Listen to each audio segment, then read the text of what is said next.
Salut les mecs, c'est Raph, j'espère que ça va bien. Attendez là. Il y a un truc qui va pas. Elle est où ma maison? Elle est où ma maison? Mais non, ma maison elle a disparu. Au secours, à l'aide. Bon d'accord, ok, j'arrête mes conneries. Ma maison, elle est là. Wouhou. J'en avais marre en fait d'avoir une maison toute cracra ici. Je me suis dit, bon allez Raph, on va faire une maison digne de ce nom. Donc voici enfin la maison officielle de Raph le Flamboyant. La construction était assez chaotique et je vous avoue que les gros timelapse, j'ai envie de me remettre de celui du tunnel quand même, qui a été particulièrement compliqué à monter. J'avais énormément de nether brick rouge, étant donné qu'à la base je voulais construire l'usine à glace avec cette brique là, mais j'ai décidé d'en faire autrement, donc j'avais beaucoup de nether brick sur les mains. Et je me suis dit que ça irait bien avec ce magnifique bois, qui est le bois d'acacia. Un bois plutôt orangé, donc je trouve que ça se mariait bien avec. Et histoire de contraster le tout, mettre un petit teint bleuté avec par-ci par-là du bois bleu. Donc ici nous avons l'atelier, un atelier avec tout ce qu'il faut pour fabriquer, forger, les fours, etc. C'est vraiment l'endroit où on y va pour fabriquer. L'accès est ouvert depuis l'extérieur, ce qui fait qu'on n'a pas besoin de s'embêter avec des portes ou quoi que ce soit. À partir du moment où on est dehors et qu'on veut crafter un truc, on a juste à venir ici et à faire ce qu'on a à faire. Ensuite, nous avons la petite chambre. Alors la petite chambre, pour l'instant, il n'y a qu'un lit dedans. On pourra très bien y rajouter de la déco, éventuellement des objets utilitaires, etc. À côté de la chambre, un accès à la salle des coffres. Bon, cet accès permet d'accéder à la salle des coffres depuis la maison, ce qui est quand même vachement sympa. J'ai quand même mis de l'autre côté de la cour des ascenseurs à eau afin de pouvoir y accéder rapidement depuis le portail du Nether par exemple ou depuis les fermes. Donc en fait il faut savoir de cette maison c'est qu'elle a été complètement fabriquée sur le flanc d'une colline qui grimpe, donc du coup à l'intérieur vous voyez des escaliers à l'entrée qui montent et respectent le pattern de la génération de la map, donc c'est plutôt stylé je trouve, ça donne un petit côté un peu chaotique. Et vous pouvez remarquer à droite à gauche un peu dans toutes les pièces des lampes faites à partir de trapdoors et de Mushroom Light, voilà, de Shroom Light. Donc voilà, ici on en a quelques-uns. Et lorsqu'on monte à l'étage, ben voilà, les planches deviennent beaucoup plus bleues. Et à l'inverse, les trapdoors sont en acacia. Donc on a un petit contraste de couleur entre le rez-de-chaussée et le premier étage. On a la salle de lecture qui s'est aussi transformée en salle jacuzzi. C'est la compagnie des slips verts qui a construit les jacuzzi. Et le problème c'est que forcément ils ont des prestataires égyptiens et portugais. Ce qui est complètement caricatural, vous l'admettrez, et ce qui colle pas vraiment avec la déco de la maison. Mais bon, vu que c'était pas cher d'avoir un jacuzzi ici, je l'ai fait installer à cet endroit. Ensuite, nous avons le petit balcon avec accès à l'extérieur, enfin la mezzanine avec accès au balcon extérieur, des petites chaises pour s'y poser tranquillou, et bien entendu des accès Elytra. Donc, on peut facilement sauter, on peut sauter d'ici, les barrières ne nous en empêchent pas. Et ça permet potentiellement de laisser plus d'espace pour les élytras pour atterrir sur le balcon. Et enfin, à l'arrière, une petite sortie ouverte, encore une fois, les monstres ne peuvent pas rentrer parce qu'il y a des barrières, ceci dit, attention, heureusement que j'ai mis de l'éclairage un petit peu partout parce que sinon les creepers pourraient s'en donner à cœur joie, ce qui serait quand même assez problématique. Et d'ailleurs je me demande si ici il n'y a pas moyen qu'un creeper s'invite. Bon voilà, ça c'était la maison, mais il y a encore pas mal de nouveaux dans ma base et je vais vous montrer ça tout de suite. Bon, tout d'abord ici en préparation, je vous montrerai, celui-là je pense en timelapse, c'est l'arrivée du poste de police. Donc là j'ai prévu le béton bleu bien entendu. On va garder quelque chose d'assez exagéré sur les tons de couleurs. J'ai été pas mal inspiré par le poste de police de Nems dans Holycube saison 5, on va bien entendu faire quelque chose de différent.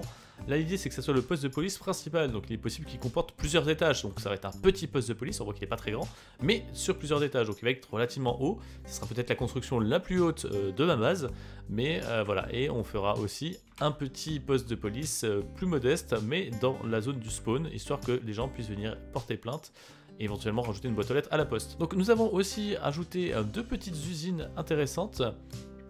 Déjà il y a quelques petits changements par-ci par-là comme vous pouvez le voir. Alors ici il y a la ruche. Ah, il y a du miel ici, il y a du miel, il y a du miel. Attendez, on va voir. Ah ouais, mais si je veux choper mes...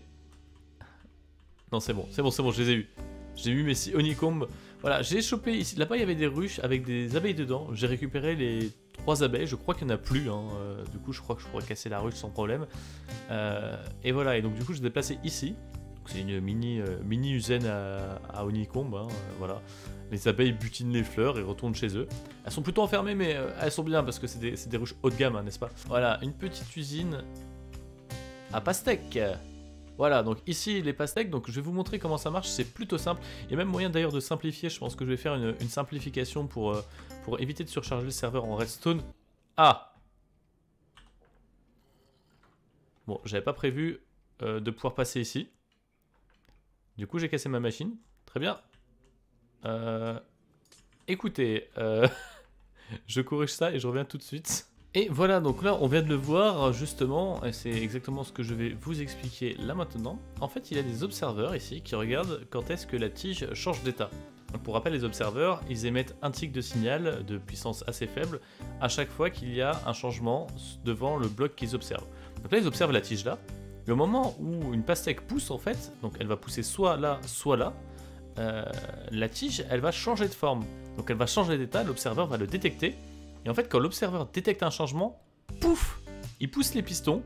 Donc ça va écraser la pastèque. Et en écrasant la pastèque, ça va la casser. Ce qui va se transformer du coup en bout de pastèque. Et du coup, ben voilà, résultat des courses. Ça fait tomber... Ah, salut Zombito. Hop là. Ça fait tomber de la pastèque. La pastèque se fait récupérer par, attention, le minecart qui est ici. Qui fait juste des allers-retours là.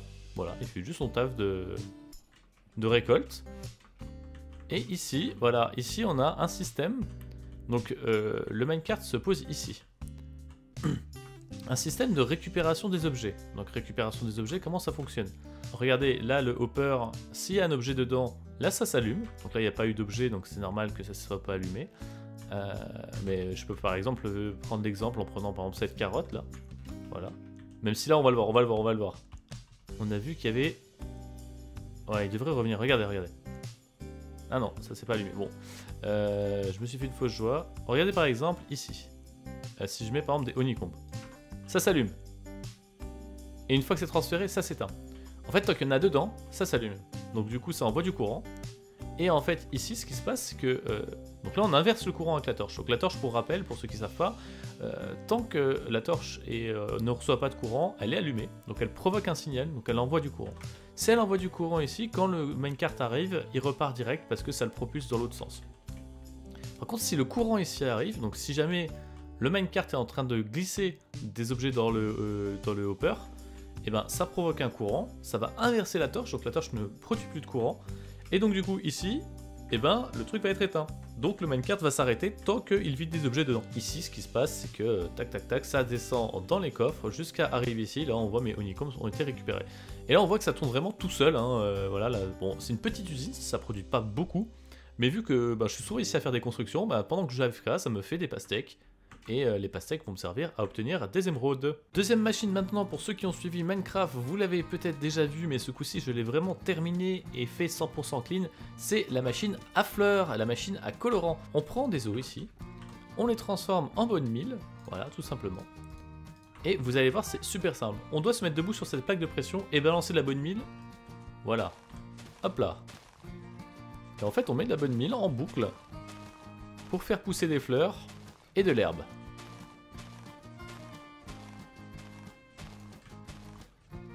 Voilà, une fois qu'on a fini de faire tout ça, vous voyez que y a pas mal de choses ici.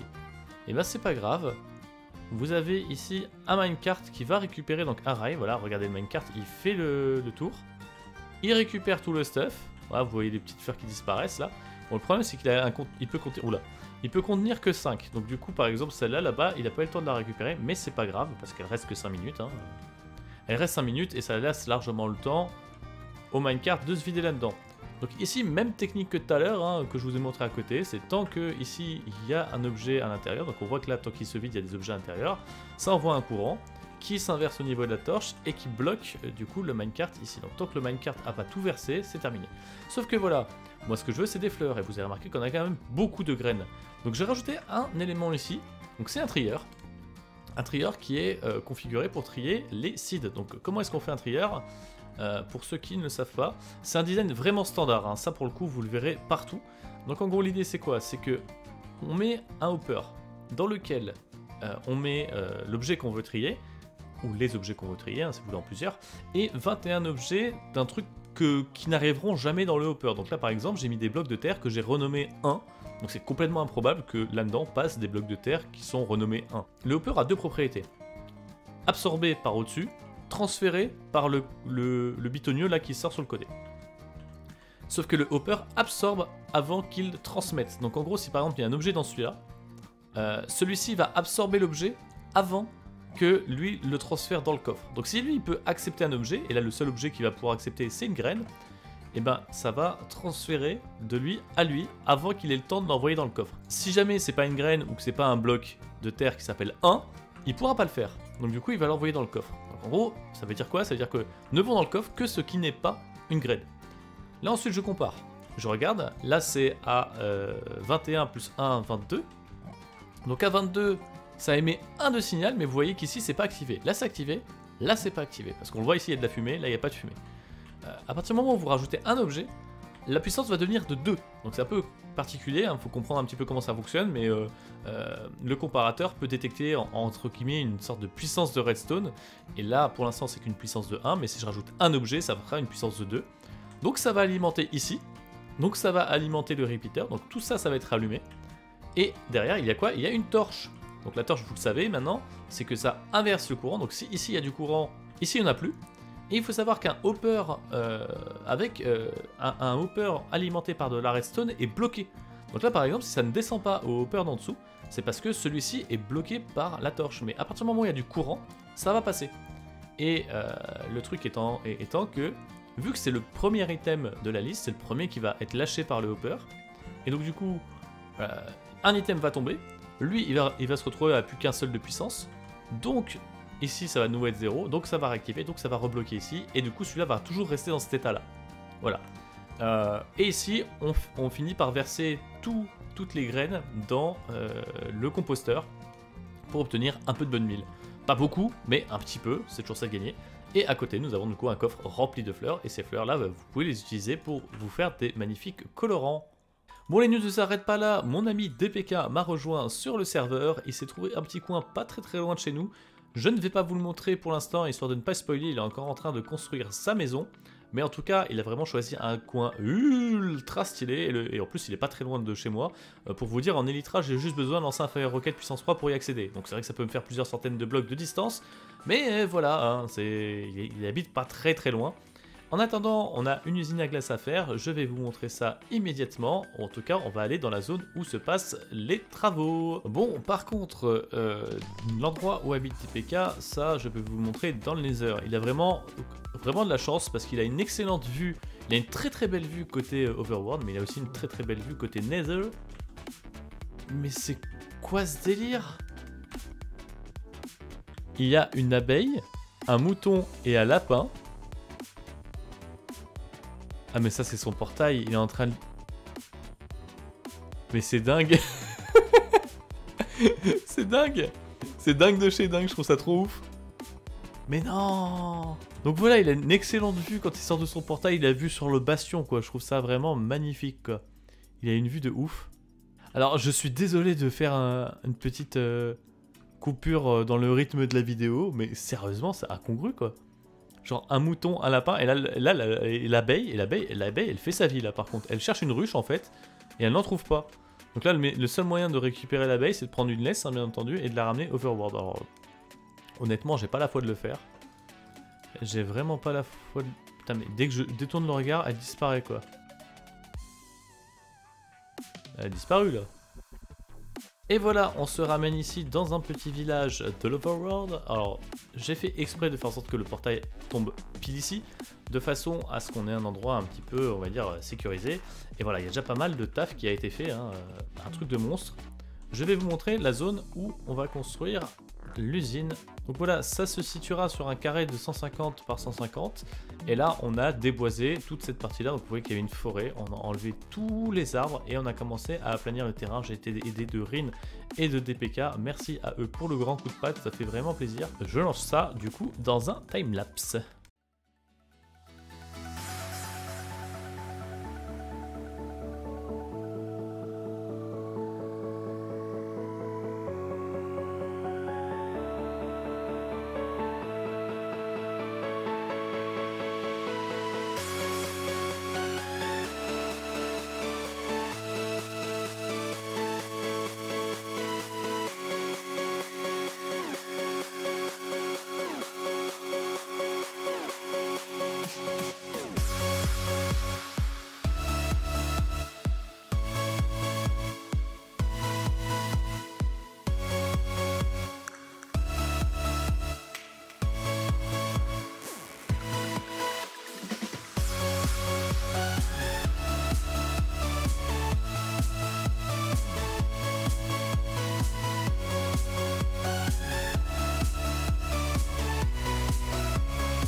C'est vraiment magnifique. Regardez-moi ça. Une belle structure. C'est vraiment superbe, quoi. J'adore, j'adore. Franchement, j'adore. Regardez, regardez. C'est gigantesque. Alors, comment ça marche? C'est assez simple. Voilà, normalement, quand on casse avec une pioche de la glace, ça devient de l'eau, bien évidemment. Sauf que si on casse avec Seal Touch, on récupère le bloc, bien évidemment. Et en fait, bah, c'est pas compliqué. À partir du moment où vous voulez remettre de l'eau ici, bah, il faut créer des sources d'eau infinies. Et les sources d'eau infinies, quand il y a une diagonale comme ça, pouf, hop là, ça redevient. Donc là ici, voilà, c'est ça le truc, c'est que là ici, ça permet d'avoir la source d'eau infinie jusqu'ici. Un carré. Comment est-ce qu'on fait pour remplir ça? Bah, il faut qu'un élément ici, voilà, serve de source d'eau. Donc là, normalement, si je fais tout ça, vous allez voir que ça va se remplir de sources d'eau. Et voilà. Il n'y a que des sources d'eau. Et vous voyez, la glace commence déjà à réapparaître, quoi. Ça va super vite. Éclairage à la torche bleue. Pourquoi la torche bleue? Parce que la glace fond si la luminosité est supérieure à 12. Et il s'avère que les torches bleues ne fournissent qu'une luminosité de 10. Donc il en faut beaucoup, beaucoup, beaucoup. Mais au moins, bah, vous avez toute la zone éclairée. Et c'est absolument pas spawnable là. Hein. Rien qui spawn sur l'usine. Et ce truc qui spawn encore, qui peut être dangereux, c'est aux alentours de l'usine. C'est pas décoré du tout. Là, on peut le voir. Il y a zéro décoration. Et il y a zéro décoration. Et c'est super dangereux parce que voilà, là, on vient de voir. Là, il y a un squelette qui vient de spawn. Il suffit qu'il y ait un creeper, par exemple, qui spawn ici. Le creeper il spawn là et il monte ici, hein. Il monte, il vous saute à la gueule, il met KO l'usine, c'est fini quoi. Moi je vais vous laisser ici, en fait pas mal de choses ont avancé, je pense que l'épisode suivant est déjà, j'ai envie de dire presque à moitié près parce qu'il y a beaucoup de projets, il y a beaucoup de choses qui ont avancé. Nous verrons ça dans le prochain épisode, on se dit à bientôt, ciao ciao.